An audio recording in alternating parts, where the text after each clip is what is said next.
आज दिनांक 12 अप्रैल 2021 को मैं डॉक्टर मनु जी राय, एसोसिएट प्रोफेसर हिंदी विभाग टीएस कॉलेज हिसुआ, स्नातक तृतीय खंड हिंदी प्रतिष्ठा के विद्यार्थियों को विशेष पत्र सगुण भक्ति काव्य के अंतर्गत सूरदास की भक्ति भावना के विषय में व्याख्यान प्रस्तुत करने जा रहा हूँ।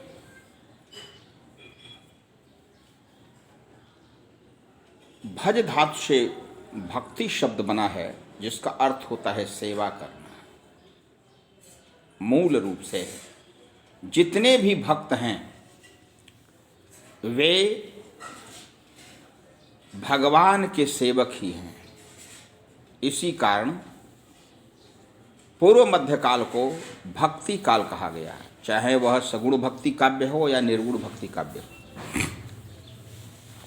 सगुण भक्ति काव्य में दो विचारधाराएं आई और दो तरह के काव्य लिखे गए।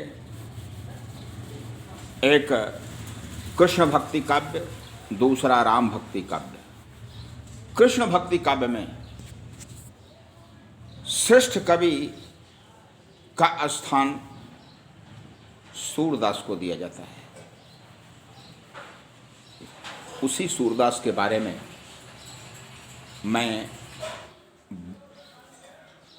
बताने जा रहा हूं कि उनकी भक्ति किस प्रकार की थी। मूल रूप से सूरदास जी जन्मांध थे। जन्मांध होने के कारण वे दैन्य परक, कैंकर्य परक और आत्मनिंदा परक पदों का गायन करते थे। जैसे हरिहों सब पतितन कोटि को, हरिहों सब पतितन को नायक, या मौसम कौन कुटिल खल कामी, या अब मैं नाचो बहुत गोपाल, काम क्रोध की पहिरी चोलना, कंठ विषय के माल, महामोह के नूपुर बाजत, निंदा शब्द रसाल। ये जितने पद हैं वे उनके गुरु वल्लभाचार्य से हुए संपर्क के पूर्व के पद हैं। एक बार वल्लभाचार्य जी का गौ घाट पर आगमन हुआ। उन्होंने अपने शिष्यों से संवाद किया। इसी बीच में कुछ शिष्यों ने उनके समक्ष सूरदास के गेय पदों के बारे में बताया कि बहुत अच्छे गायक हैं। सूरदास को वल्लभाचार्य जी ने बुलाया। सूरदास जी उस सभा में उपस्थित हुए और सूरदास जी से आग्रह हुआ वल्लभाचार्य जी का कि आप कुछ हमें भी कृष्ण भक्ति से संबंधित पदों को गा करके सुनाइए। सूरदास जी, जैसा मैंने बताया, आत्मनिंदा परक, भागवत प्रशंसा परक, आत्मदैन्य परक और दास्य परक पदों को उनके समक्ष सुनाया। वल्लभाचार्य जी उनकी गायन शैली और उनकी भक्ति भावना से प्रसन्न होकर के उनसे आग्रह किया, सूरदास ऐसे काहे कु घिघियात हो, कछु भगवद लीला वर्णन करी। यानी ऐ सूरदास, तुम ऐसे क्यों घिघियाते हो, कुछ भगवान की लीला का वर्णन करो। उसी में आया है, श्री वल्लभ प्रभु तत्व सुनायो, लीला भेद बतायो। सूरदास जी ने विनम्रता पूर्वक कहा कि मैंने तो आज तक अपनी आंखों से किसी को देखा नहीं, तो मैं कैसे कृष्ण के सौंदर्य का वर्णन करूं, राधिका के सौंदर्य का वर्णन करूं। तब उस गौ घाट पर ही श्री वल्लभ प्रभु तत्व सुनायो, लीला भेद सिखायो। और वल्लभाचार्य जी ने श्रीमद् भागवत की पूरी कथा उनको सुनाई, भगवान के लीला परक महत्व को बताया,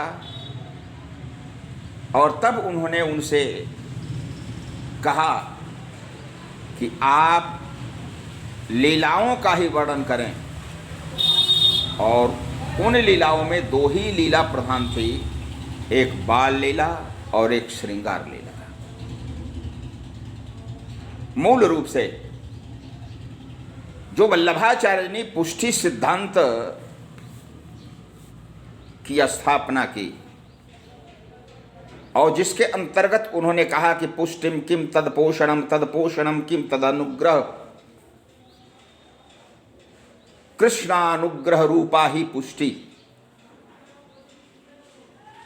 तदनुग्रह किम भगवत कृपा, कृष्णानुग्रह रूपा ही पुष्टि।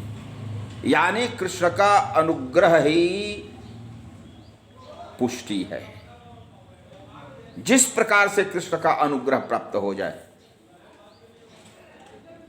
और इस कारण वल्लभाचार्य जी ने श्री कृष्ण के ऐश्वर्य पक्ष को नहीं, लीला पक्ष को काव्य का विषय बनाने का आग्रह किया।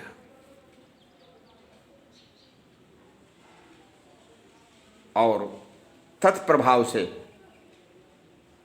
वल्लभाचार्य से सूरदास जी दीक्षित हुए,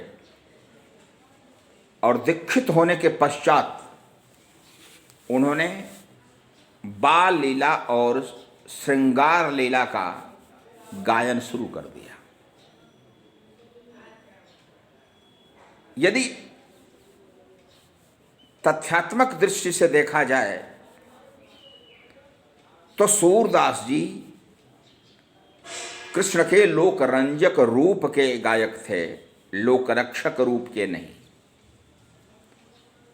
तुलसीदास जी ने राम के लोकरक्षक रूप को ज्यादा वर्णित किया है, उनके ऐश्वर्य रूप को, मर्यादा पुरुषोत्तम रूप को व्यक्त किया है। लेकिन सूरदास जी ने कृष्ण के लोकरंजक रूप, लीला पुरुषोत्तम रूप और सौंदर्य प्रमुख रूप की व्याख्या की है। जिस प्रकार से भक्ति के 6 तत्व बताए गए हैं, खासकर शरणागति के, तो यहाँ पर भी सूरदास जी शरणागत हैं भगवत कृष्ण के, लेकिन उनकी भक्ति दास्य परक नहीं है। जैसा मैंने बताया कि जो भी उन्होंने दास्य परक पदों की रचना की, आचार्य वल्लभ के संपर्क के पूर्व की, उनसे दीक्षित होने के पश्चात उन्होंने भगवान कृष्ण के बाल रूप और श्रृंगार रूप की जो व्याख्या की, जो विवेचना की, वह लोकरंजक रूप। उनके कृष्ण मर्यादा पुरुषोत्तम नहीं हैं, वे लीला पुरुषोत्तम हैं। इसलिए कि वल्लभाचार्य ने लीला भेद बतायो, लीला का भेद करते हुए बताया। यदि देखा जाए तो सूरदास की जो बाल लीला वर्णित हुई, मैं अब दोनों तत्वों को बारी बारी से बताने जा रहा हूँ, बाल लीला और श्रृंगार लीला। तो बाल लीला का जो पद किया है वह सूरदास के कृष्ण के जन्म काल से गोचारण काल तक का है। जो बाल्यावस्था में पालने पर झूल रहे हैं उस समय का भी वर्णन है। जशोदा हरि पालने झुलावे, हल रावे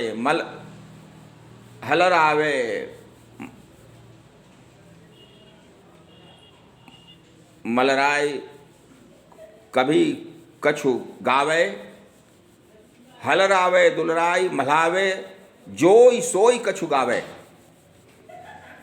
मेरे लाल को आव निदरिया काहे न आनि सुआवे। तो वहाँ पर कृष्ण लीला पुरुषोत्तम हैं, पालने में हैं, लेकिन अठखेलियाँ छोड़ते नहीं हैं। यही अंतर अकुलाय उठे हरि, जसुमति मधुरै गावे। सो जब उनकी आवाज़ बंद हो जाती है, गाना बंद कर देती है, सोच लेती है कि मेरा बेटा तो सो गया है, कुछ घर का घरेलू कार्य कर लें, उसी समय यही अंतर अकुलाय उठे हरि, जसुमति मधुरै गावे। फिर यशोदा जी गाना शुरू कर देती हैं। तो यह उनके अत्यंत शैशवावस्था का वर्णन है, जिसमें बोल नहीं पाते, पालने में झूलते हैं, सोते हैं। लेकिन जब बाल रूप का वर्णन करते हैं तो सूरदास जी बालक कृष्ण के अस्थित्यात्मक और गत्यात्मक दोनों ही लीलाओं का वर्णन करते हैं। अस्थित्यात्मक यानी स्टैटिकल, गत्यात्मक यानी डायनेमिकल। कृष्ण बैठे हुए हैं और मुस्कुरा रहे हैं, वो अस्थित्यात्मक है। सो रहे हैं, वह अस्थित्यात्मक है। लेकिन कृष्ण घुटनों के बल चल रहे हैं, बोल रहे हैं, नृत्य कर रहे हैं, और उस समय का जो सौंदर्य वर्णित हुआ है वह गत्यात्मक है, वह डायनेमिकल है। और सूरदास ने अपनी बंद आंखों से उनके गत्यात्मक रूप का भी वर्णन किया है।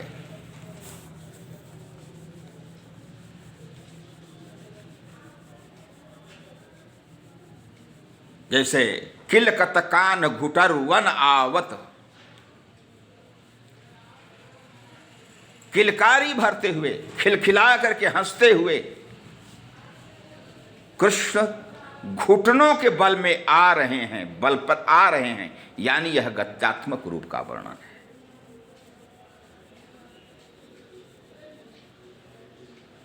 कछु खायो कछु भुआ गिरायो, कछु मुंह में लपटायो, ये सब जो दृश्य हैं, मैं या मैं नहीं माखन खायो, और फिर दोना पीठ दुरायो,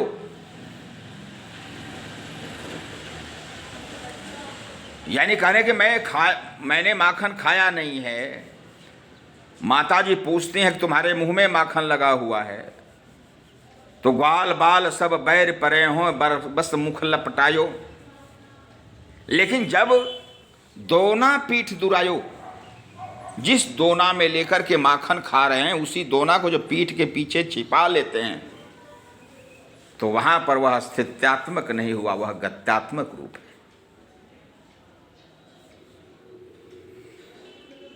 और ऐसे दृश्य सूरदास के काव्य में भरे पड़े हैं। कहीं कहीं माता और पुत्र के बीच में संवाद भी हुआ है। माता का क्रोध भी होता है, क्रोध का शमन होता है। बालक झूठ बोलता है, झूठ बोलने के लिए फिर दूसरा झूठ बोलता है। ऐसे ऐसे जो दृश्य है बाल सुलभ, आश्चर्य होता है कि जिस कवि ने कभी अपनी नंगी आंखों से देखा ही नहीं है, और वही इतना विशिष्ट वर्णन कर रहा है।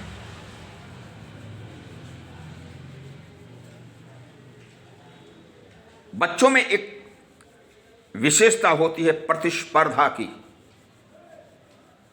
कंपटीशन होता है, और वह कंपटीशन सामान्य ढंग का भी हो सकता है।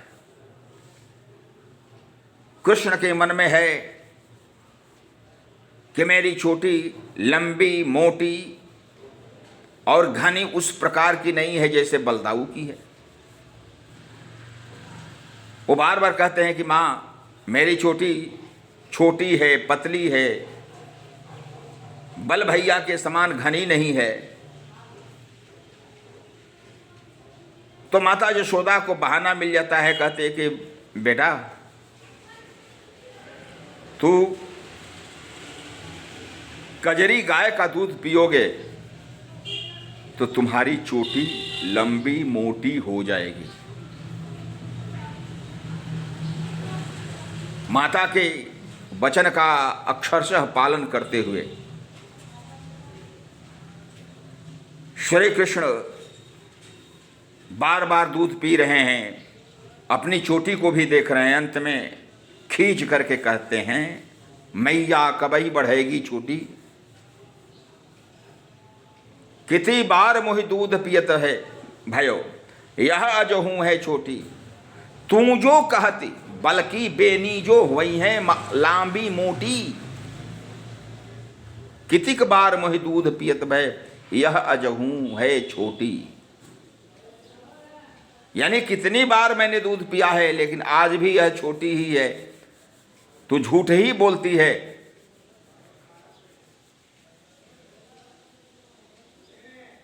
तो ऐसे ऐसे जो दृश्य हैं वे बाल सुलभ चापल्य की अभिव्यक्ति कराते हैं। ये स्वाभाविक है, बच्चों में ऐसी भावनाएं उत्पन्न होती हैं, प्रतिस्पर्धाएं उत्पन्न होती हैं। बार बार बच्चों को चिढ़ाया जाता है और उस खिजाने के बाद बच्चे झगड़ जाते हैं, और उस झगड़ने का भी उल्लेख महाकवि सूरदास ने किया है। वो कहते हैं कि माँ बार बार हमें ग्वाल बाल और बलदाऊ भैया ये कहते हैं कि गोरे नंद जसोदा गोरे तू कत श्याम शरीर, चुटकी दे के हसत ग्वाल सब सिखे देत बलबीर। यानी बलदाऊ उनके भाई हैं, लेकिन खिजाने वाले ग्वाल बालों के शीर्ष नेता बलराम ही है। खिजाने का कार्य उनके ही निर्देशन में होता है। और कहते हैं कि सिखाए देत बलबीर, वही सिखाते हैं। यही नहीं, कभी कभी बच्चे अपने अपराधी सिद्ध होने के क्रम में यह बताते हैं कि नहीं हम अपराधी नहीं, अपराधी कोई दूसरा है। यशोदा मैया मैं नहीं माखन खायो, ग्वाल बाल सब बैर पर्यो है बरबस मुख लपटायो। मां कहती है कि लगता है तूने माखन खाया है, मुंह में लपटाया है। कहा कि नहीं मां, मैंने माखन नहीं खाया है, ये ग्वाल बाल जितने हैं सब हमारे दुश्मन हैं, बैरी हैं, और वो अपने खा लेते हैं, हमारे मुंह में लपेट देते हैं। कछु खायो कछु भुआं गिरायो, कछु मुख में लपटायो। ऐसे ऐसे दृश्य एक ही भाव से संबद्ध, सामान्य अंतर से बहुत से पद रचे हैं सूरदास ने। ऐसा लगता है कि बालक कृष्ण की जितनी भी लीलाएं द्वापर में हुई थी उन लीलाओं के दर्शन का सौभाग्य सूरदास को मिल गया था।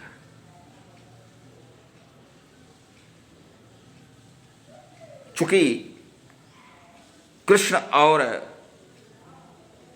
ग्वाल बाल का जो प्रेम है वह बाल प्रेम से लेकर के युवा प्रेम हो जाता है।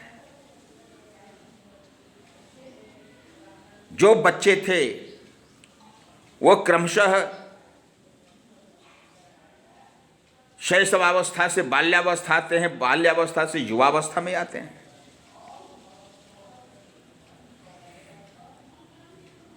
और किशोरावस्था में जाने के बाद वही कृष्ण गायों को चराते समय मां से झगड़ते भी हैं। यह मां से झगड़ने का जो भाव है वह इसलिए है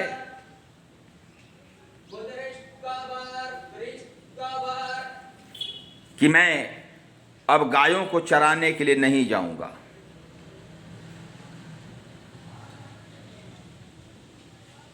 यह ले अपनी लकुटी कमरिया, यह ले अपनी सोटी, तेरी कौन चरावे गैया खाकर बासी रोटी। चूंकि इनको भूख लग जाती थी ब्रह्म मुहूर्त में ही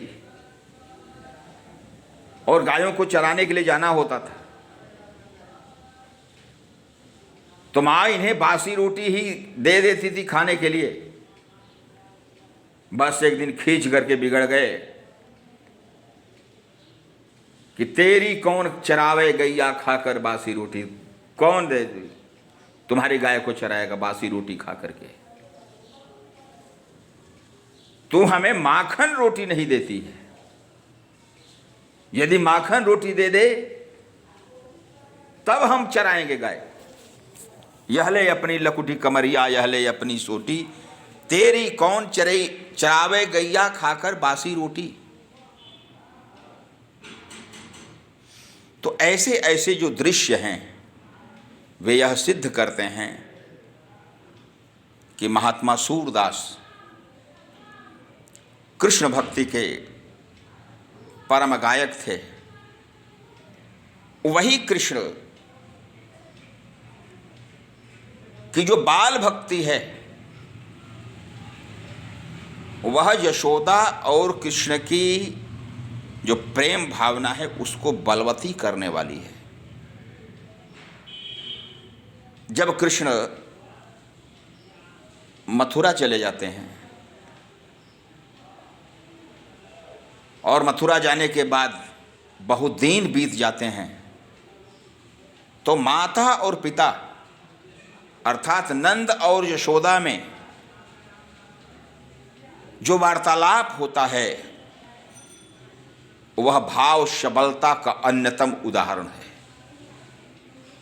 यानी जहां पर कई भाव आ जाएं, कई रस एक साथ उपस्थित हो जाएं, उसको भाव शबलता कहते हैं। कुछ क्रोध है, कुछ दैन्य है, कुछ वात्सल्य है, ऐसे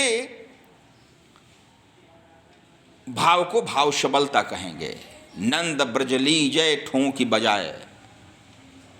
यशोदा जी कहते गए नंद ठोक बजा करके अपना ब्रज संभालो, देहु में विदा मिल जाऊं मधुपुरी जहां गोकुल के राय।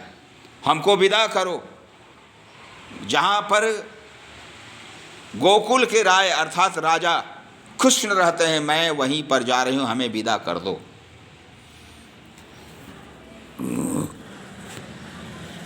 इतनी बातें सुन करके नंद भी यशोदा पर बिगड़ते हुए कहते हैं तब तू मारी बोई करत ऋषन आगे कहे जो आवती अब वृथालय मरती।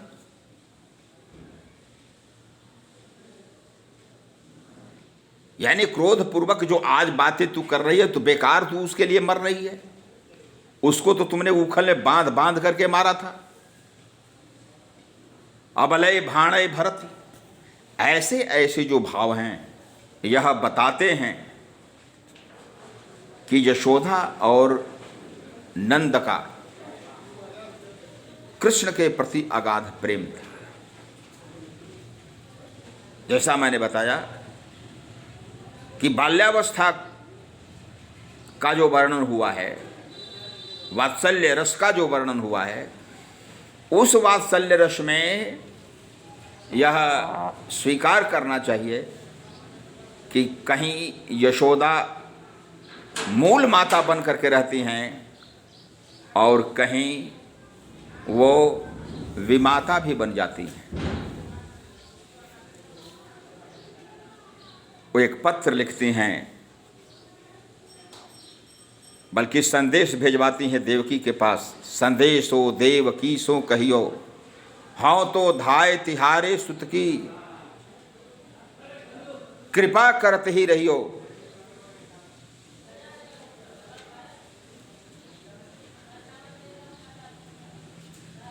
तुम तो टैव जानते ही हुई हाँ, तऊ मोह कही आवे, प्रात उठत मोर लाड़ लड़ई तही, माखन रोटी भावे। जय बहन देवकी, तुम तो अपने बेटे के बारे में जानती हो, वो तुम्हारा ही बेटा है, मेरा बेटा नहीं है, लेकिन मैंने उसे पाला है। मैं लाचार हूं कहने के लिए, मैं विवश हूं कहने के लिए, मुझसे निकल रहा है कि जब सुबह होती है तो मेरे बेटे को माखन रोटी ही अच्छी लगती है, मेवा मुस्तान हमें अच्छा नहीं लगता। और वही कृष्ण बाद में जब यशोदा से मिलते हैं तो कहते हैं कि माँ, मुझे उस संबोधन की भूख थी जो तुम्हारे सामने मिटती थी, वो भूख बनी ही रह गई। काहुन कहो कन्हैया, किसी ने हमें कन्हैया नहीं कहा, सब श्री कृष्ण भगवान कह रहे हैं। तो ऐसे ऐसे जहां पर भाव हैं वे विशिष्ट हैं। सूरदास की ऐसी भक्ति भावना पुष्टि संप्रदाय के अनुकूल थी, और इस पुष्टि संप्रदाय में एक वैशिष्ट्य जरूर है जिसमें पूर्णतः कृष्ण के प्रति समर्पण है। क्योंकि जो सूरदास के गुरु थे